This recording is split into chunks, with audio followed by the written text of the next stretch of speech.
Hello hi అండి, welcome to my channel MMK vlogs Telugu channel. అందరు ఎలా ఉన్నారండి? బాగున్నారు కదండి, బాగుండాలి. ఇప్పుడు నేను సెకండ్ పార్ట్తో మీ ముందుకు వచ్చానండి. పూజా విధానం, నేను చేసిన పూజ ఎలా చేశానో చేసి మీ ముందుకు వచ్చానండి. మీ ముందు చూపిస్తున్నాను వీడియోలో. ఓకే అండి. పీఠం మీద పసుపు క్లాత్ వేసానండి, పసుపు బట్ట. అదే కలశానికి ఎర్ర బట్ట తీసుకున్నానండి. ఇప్పుడు కలశంలో కొంచెం వాటర్ పోసి చెంబులో ముందు చెంబు పూదించుకున్నానండి. పసుపు కుంకుమతోటి బొట్లు పెట్టాను.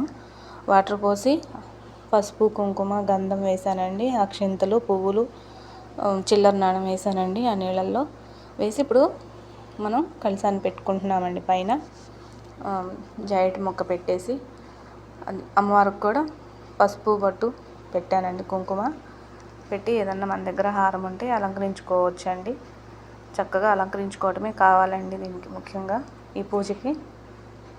ఓకేనండి. ఇప్పుడు పిండి దీపాలు పెడుతున్నానండి. తమలపాకు బొట్టు పెట్టేసి తమలపాకుల మీద అన్నిటికీ పిండి దీపాలు పెడుతున్నానండి. పిండి దీపాలకి పూలు కూడా పెట్టానండి. ఆ పువ్వు మీరు గమనించండి, ఫస్ట్ది కాదండి, సెకండ్ ఫ్లవర్ వచ్చేసి దీపారాజన చేసిన తర్వాత ఒక టైంలో కింద నైవేద్యం పెట్టామండి. గారెల గిన్నె దాంట్లో పడుతుందండి పువ్వు. అన్ఎక్స్పెక్టెడ్గా అట్లా పడిందండి. ఇంకా అనుకుంటాం కదండి, మనం దేవుడే మనకు అలా ఇచ్చారనేసి అలానే అనిపించింది. ఆ బౌల్లోనే అట్లా ఉంచేసామండి. ఓకే అండి. ఇప్పుడైతే నేను పూజ చేసుకుంటున్నామండి. కొంచెం ఫాస్ట్గా పెట్టానండి, హడావుడి అయిపోయింది. చాలా లెంత్ అవుతుంది, స్టోరేజ్ ఎక్కువ అయిపోతుందండి, లెంత్ అవుతుంది. అందుకనేసి నేను చెప్తున్నానండి, దాన్ని బట్టి మీరు అర్థం చేసుకోండి. తప్పకుండా మీరు పూజ చేసుకోండి. ఓకేనండి. ఇదైతే 7 వారాలు చేసుకోవాలండి. శుక్రవారం నుంచి నాన్ వెజ్ తినకూడదండి. బ్రహ్మచర్యం పాటించాలి. పూజ చేసుకున్న రోజు మనం మంచాల మీద అట్లా పడుకోకూడదండి. బెడ్ మీద కింద పడుకోవాలి. ఉపవాసం ఉండాలండి. లేని వాళ్ళు, ఉండలేము అన్నవాళ్ళు లైట్గా బ్రేక్ఫాస్ట్ టిఫిన్ తీసుకోవచ్చు, లేదా ఫ్రూట్స్ తీసుకోవచ్చండి. ఉపవాసం ఉండి వినాయకుడిని కూడా నేను ప్రతిష్ఠించుకున్నానండి. పసుపుతో చేశాను. వెంకటేశ్వర స్వామి కలశానికి మధ్యలో ఉన్నారండి. గౌరీమాత కూడా పెట్టానండి, అది కనిపించట్లేదు. ఈసారి నేను క్లియర్గా తీస్తానండి. ఓకేనండి. తాంబూలం పెట్టాం కదండి, అక్కడ దాని పక్కన ఉన్నారు, ప్రతిష్ఠించుకున్నాను. ఇప్పుడు నువ్వుల నూనెతో దీపాలు వెలిగించుకుంటున్నానండి. చెప్పా కదండి, కొంచెం నిష్టగా ఉండాలి. నిష్ట అంటే నీట్గా శుభ్రంగా ఉండి పూజ చేసుకుంటే చాలా అంటే చాలా మంచిది, సక్సెస్ అవుతారు. నేను మరీ ఎందుకు చెప్తున్నానంటే అండి, నాకు చేయాలనిపించిందండి, కానీ కొంచెం ధైర్యం సరిపోలేదు. ఏమో దేవుడితో పని కదండి. మాకైతే కొంచెం అలవాటేనండి నైవేద్యం అవన్నీ చేసుకోవటం, వ్రతాలు చేసుకోవటం, సత్యనారాయణ వ్రతం చేసుకుంటూనే ఉంటామండి. వెంకటేశ్వర స్వామి అంటే కొంచెం భయం కదండి. ఏం లేదండి, మనకున్న దాంట్లోనే మనకున్నంతలోనే చేసుకోవటం మంచిదండి. నిష్టగా చేసుకోవాలండి. ఇల్లు అది శుభ్రంగా పెట్టుకోవాలి.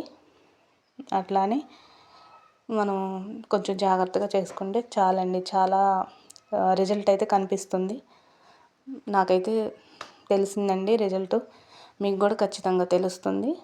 మీరు తప్పకుండా ట్రై చేయటం కాదండి, తప్పకుండా ఉన్న దాంట్లోనే చేసుకోండి పూజ. పడుకున్నా సరే కళ్ళల్లో కనపడటం వెంకటేశ్వర స్వామి అట్లా చెయ్యాలి అని అనిపించటం నాకు నిజమండి.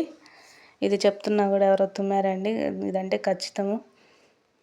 ఇది నా మనసులో మాట అండి. ఇది మటుకు జరిగింది. మీరు కూడా చేసుకోండి, తప్పకుండా చేసుకోండి.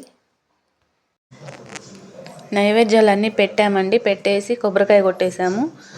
కొబ్బరికాయ కొట్టిన తర్వాత హారతి ఇచ్చామండి. హారతి ఇచ్చేసిన తర్వాత లైట్స్ అన్నీ ఆపేసి మేము వీడియో తీసామండి. చాలా అంటే చాలా అందంగా ఉన్నారండి స్వామివారు. మీరు చూస్తున్నారు కదా, మీరు కూడా చేసుకోండి. కలశంని గమనించారో లేదా అండి, అమ్మవారు రూపం అయితే కనిపించింది నాకు. మీరు చూడండి, చూసి లైక్ చేయండి, షేర్ చేయండి, సబ్స్క్రైబ్ చేసుకోండి. అమ్మవారికి బొట్టు పెట్టినట్టే కనిపిస్తున్నారు లేదండి. మీరు తప్పకుండా ఈ పూజ అయితే చేసుకోండి, ఇబ్బంది ఏమి ఉండదు. ఓకే అండి. మనం ఒక శనివారం స్టార్ట్ చేసిన తర్వాత మళ్ళీ సెకండ్ వీక్ ఇంకొక శనివారం స్టార్ట్ చేసుకుంటే ఇంకా లెక్కలోకి వస్తుందండి. 2 వారాలు చేసుకుంటే ఏదన్నా అడ్డము అది ఉన్నా అదంతా క్లియర్గా అయిపోయిన తర్వాత మళ్ళీ థర్డ్ వీక్ చేసుకోవచ్చండి, 3వ వారం. అట్లా చేసుకోవచ్చండి, ఇబ్బంది ఏం లేదు. లేడీస్ ప్రాబ్లమ్స్ వస్తుంటాయి కదండి కొంచెం, దాన్ని బట్టి నేను చెప్తున్నానండి. ఫస్ట్ శనివారం, రెండవ శనివారం చేసుకున్న తర్వాత ఆటంకం వచ్చినా పర్లేదు, మళ్ళీ ఇల్లంతా శుద్ధి చేసుకొని మూడో వారం స్టార్ట్ చేసుకోవచ్చండి. మనం దేవుడి దగ్గర నిత్యం దీపారాధన చేస్తాం కదండి, అక్కడ కూడా మనం ఫస్ట్ దీపారాధన చేసి తర్వాత ఈ పీఠం అది పెట్టుకొని దీపారాధన చేయాలండి. చిల్లర కాయిన్స్ కూడా పెట్టుకున్నానండి, పెట్టుకొని పూజ చేసుకున్నాము.